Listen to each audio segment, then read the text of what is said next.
नमस्कार, मैं रिंकी बाजपेयी और आप देख रहे हैं लाइव भारत टाइम्स न्यूज। चलिए बढ़ते हैं आज की कुछ खास खबरों की ओर। मुद्दों की बात, क्रांतिकारी धान उत्पादक किसान निर्दलीय उम्मीदवार नीरज भूमेश्वर मिश्रा की जन समस्याओं के साथ। नमस्कार दोस्तों, मैं राहुल दमा आपका पुनः हमारे न्यूज चैनल पर स्वागत करता हूं। और साथियों, आज आप सभी जानते हैं, आपको बता दूं मैं कि वर्तमान में महाराष्ट्र विधानसभा चुनाव की सरगर्मी काफ़ी तेज हो चुकी है।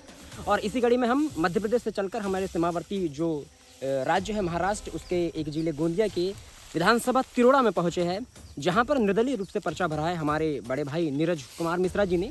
और आज हम उनसे वे किन मुद्दों के आधार पर जनता के बीच में जाएंगे, वो शिक्षा होगा, स्वास्थ्य होगा, किसानों का मुद्दा होगा, या फिर और भी अन्य मुद्दे जिनको लेकर वे जनता के मध्य जाएंगे और उनसे उनके वोट की मांग करेंगे। ये सब बातें उनसे करेंगे। तो चलिए मुलाकात करते हैं नीरज कुमार मिश्रा जी से।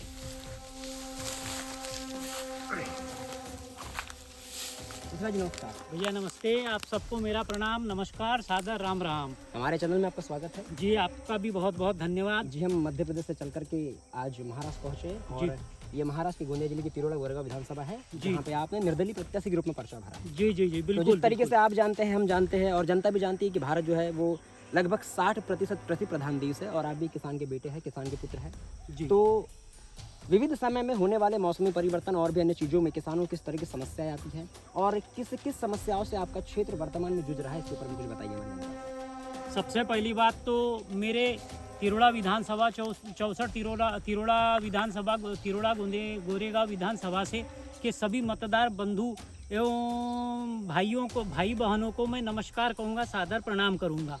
क्योंकि आप ही, आपके एक वोट की कीमत से देश चलेगा, राज्य चलेगा। आप अपने वोट का सदुपयोग करें, उचित आदमी को चुन के दें। अब रही बात समस्या की, जैसे कि आप जानते हैं कि मेरा गांव जो है सावरा, ये आसपास में नदी बैनगंगा नदी बह रही है।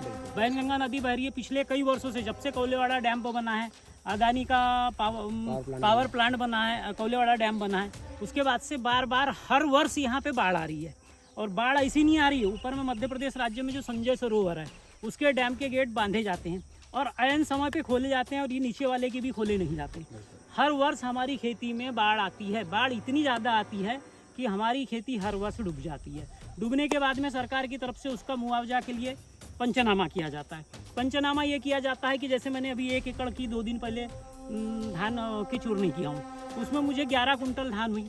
आज के रेट के हिसाब से 26,000 रुपये की धान हुई और मुझे टोटल खर्चा आया है 32,000, जिसमें मेरी मेहनत अभी अलग है। उसको पकड़ूंगा तो 50,000 पे जाएगी, पर वो विषय नहीं। किसान अपनी मेहनत का मुआवजा नहीं लगाता, जो मिलता है उसी में संतुष्ट रहता है। बिल्कुल आप सही बात कर रहे हैं कि किसानों की मजबूरी और किसानों की समस्या किसान का बेटा ही उचित तरीके से सभी के सामने प्रस्तुत कर सकता है और वो आप कर रहे हैं बाकायदा। आप आगे बढ़िए। तो क्या होता है कि 26,000 की फसल हो रही है, 35,000 का खर्चा आ रहा है। अब ये बाढ़ के कारण जो 1 हेक्टेयर में नुकसान हो रहा है, सरकार दे रही है 27,000 रुपये।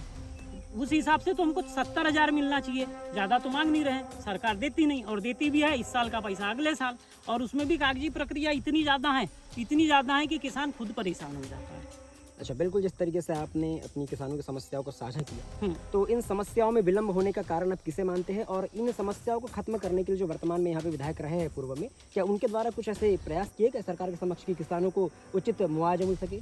नहीं, उनके द्वारा क्या प्रयास किए गए हैं वो हर बार आते हैं, वो आके संपर्क करके जाते हैं। उनका प्रयास वो जाने, उस बारे में हम नहीं जानते, क्योंकि हम मंत्रालय में बैठे नहीं, हम धान उत्पादक किसान हैं। हमारी जब जनता की, किसानों की आवाज़ आती है तब सबको चिंता आती है, पक्ष को भी आती है और विपक्ष को भी आती है। और वो भी अभी जैसे इस साल चुनाव था तो इस साल विशेष याद आई थी। इस बार चुनाव हो जाएगा, 4 साल तक के विशेष ध्यान नहीं आने वाला है किसी का। अब बाढ़ के बाद में 27,000 का मुआवजा हुआ। सावरदेही करके एक लश्करी ईड़ी मराठी में बोलते हैं, वो इल्ली आती है।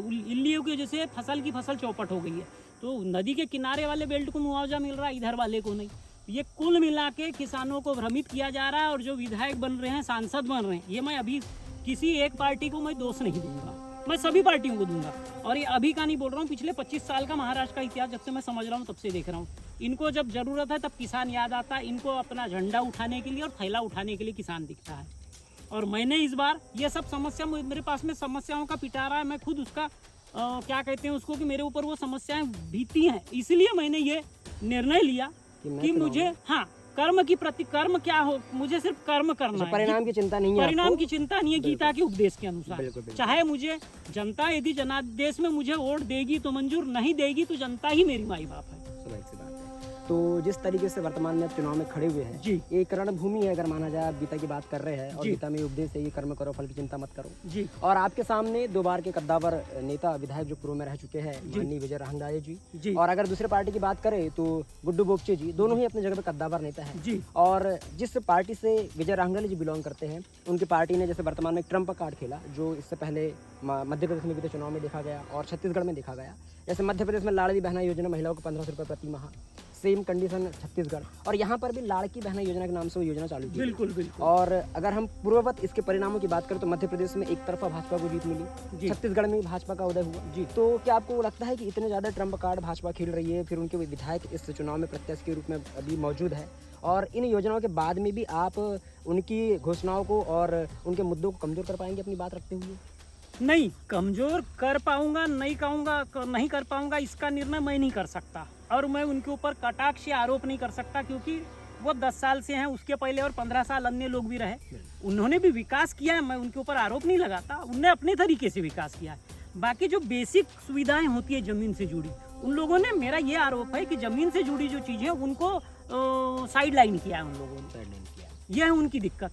और लाडली बहना आपके मध्य प्रदेश की हो या छत्तीसगढ़ की, वहाँ पे दिक्कत यह रहा, वहाँ का जो जनप्रतिनिधि हो, ग्राम पंचायत हो, पंचायत समिति, जिला परिषद, विधायक हो या सांसद हो, वहाँ प्रत्यक्ष लोगों का संपर्क उनसे है। और हमारे महाराष्ट्र में मैं किसी एक जगह को और एक पार्टी को नहीं बोल सकता, क्योंकि मेरी इतनी बड़ी क्षमता नहीं है, वो अथाह पहाड़ है, मैं रेत का टुकड़ा हूँ, मैं उनकी बराबरी किसी भी हालत में नहीं कर सकता। सिर्फ मैं अपनी समस्याओं का विद्रोह, जब मेरे से सहा नहीं, जब समस्याएं सही नहीं गई, मेरी बातें किसी ने नहीं सुना, किसी भी पार्टी ने नहीं सुनी, एक ही को मैं दोष नहीं दूंगा, सभी ने नहीं सुना, तो मुझे आज ये निर्णय लेना पड़ा और स्वतंत्र उम्मीदवार के रूप में अपने फूलगोभी निशान से मैदान में आना पड़ा। बिल्कुल, जैसे आप भी जानते हैं, मैं भी जानता हूँ कि तिरोड़ा जो क्षेत्र है जी। वो तो साथियों, आपने देखा कि आज हमने महाराष्ट्र में गोंदिया जिले के तिरोड़ा गोरेगांव विधानसभा क्षेत्र में जो निर्दलीय प्रत्याशी है नीरज कुमार मिश्रा जी, उनसे बात की, उनके ओजस्वी और क्रांतिकारी बातों को हमने सुना कि किस तरीके से वे आम जनता को फायदा हो और आम जनता का विकास, इस देश का विकास, इस बात को लेकर के इस जमीनी मुद्दे के साथ वर्तमान के विधानसभा चुनाव के रण में उतर रहे हैं। ना ही उन्होंने किसी के ऊपर में आरोप लगाया, ना ही प्रत्यारोप लगाया, लेकिन उन्होंने वे बातें की है जो वाकई में साकार है, शाश्वत है और एक आम जनता, आम नागरिक के लिए जिसकी बहुत ज़्यादा जरूरत है। उन्होंने किसान की बात की, उन्होंने शिक्षा की बात की, उन्होंने स्वास्थ्य की बात की और उन्होंने रोजगार की बात की है।